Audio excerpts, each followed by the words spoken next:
আসসালামু আলাইকুম।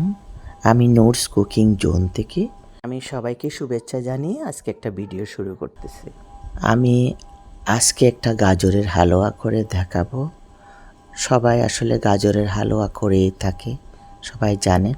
আমি একটু ডিফারেন্ট টাইপের এটা করব। আমার রেসিপি ভালো লাগলে আপনারা লাইক, শেয়ার, কমেন্ট করবেন। প্রথমে আমি গাজরকে গ্রেট করে নিয়ে তার মধ্যে হাফ কাপ গুঁড়ো দুধ দিয়ে চুলায় 2 কাপ পানি দিয়ে সিদ্ধ করে নিব।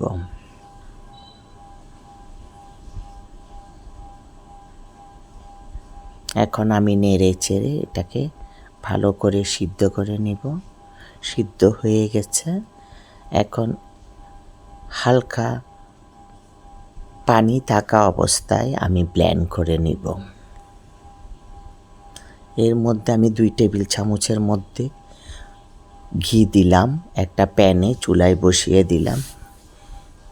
তারপর 3-4টা এলাচ দিয়ে একটু নেড়ে চেড়ে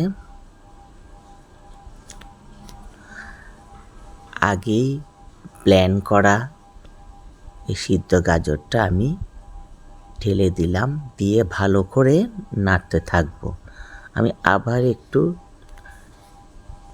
1 টেবিল চামচের মতো ঘি দিয়ে 2 টেবিল চামচ সুজি দিয়ে নাড়তে থাকবো এই ঘিয়ের মধ্যে। এই মাঝখানে নাড়তে নাড়তে তারপর আমি আবার সব কিছু মিক্স করে এখানে চিনি দিলাম হাফ কাপ। আমি আস্তে আস্তে করে চিনি দিব। চিনিটা যার যার স্বাদ মতো, তবে হালুয়াতে একটু চিনিটা দিতেই হয় টেস্টের জন্য। মিষ্টি জিনিসে একটু মিষ্টিটা দিতেই হয়। আমি আবার আরেক টেবিল চামচ ঘি দিলাম। হালুয়াটা হচ্ছে ভালো একটা ঘি আর দুধের উপর। আমি এখন আধা কাপের মতো নারিকেলকে আমি পেস্ট করে রেখেছি ব্লেন্ডারে। এখন আমি এর সাথে একটু নারিকেল অ্যাড করলাম। আবার একটু হাফ কাপের চাইতে গুঁড়ো দুধ আমি এর সাথে অ্যাড করলাম। আমার এই হালুয়াটা আমি একটু ডিফারেন্ট টাইপের করলাম, এটা টেস্টও সেরকম হয়েছে। সবাই খেয়েছে এবং আমার বাসা গেস্ট খুবই রেসিপি জানতে চাইছে। এখন আমি একটু এলাচ গুঁড়া দিলাম, তারপর আবার নাড়লাম, নাড়তে থাকি। হালুয়া কিন্তু নাড়ার উপরে, এটা নাড়া বন্ধ করা যাবে না, নাড়তেই হবে বারবার, নাইলে তলায় লেগে যাবে। এখন আমি আরও 2 টেবিল চামচ কনডেন্স মিল্ক অ্যাড করলাম।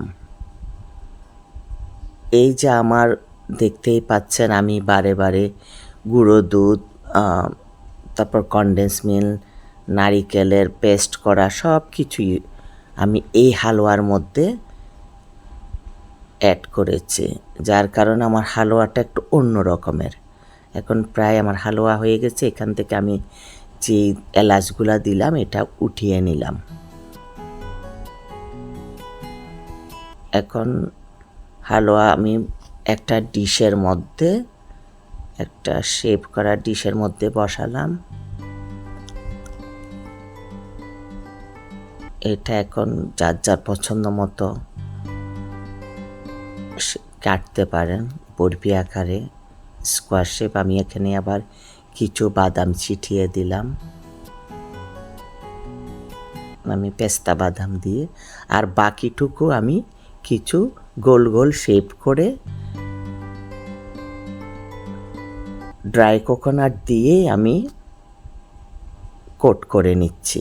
এটা দেখলাম ড্রাই কোকোনাট দিয়ে করলে দেখতে যেমন সুন্দর লাড্ডুর মতো, আর খেতেও দেখলাম বেশ টেস্ট লাগে অন্য রকমের একটু। এখন আমার সাজানো সব শেষ। এখন আমি 2 রকম হালুয়াকে পছন্দ মতো ডিশে সাজিয়ে নিলাম। তো আপনারাও করে দেখতে পারেন কেমন লাগে। আশা করি আমার এই হালুয়া আপনাদের পছন্দ হবে। আমার এই হালুয়া আপনাদের ভালো লেগে থাকলে আপনারা লাইক, কমেন্ট, শেয়ার দিবেন। আজকের মতো এখানেই বিদায়। আল্লাহ হাফেজ।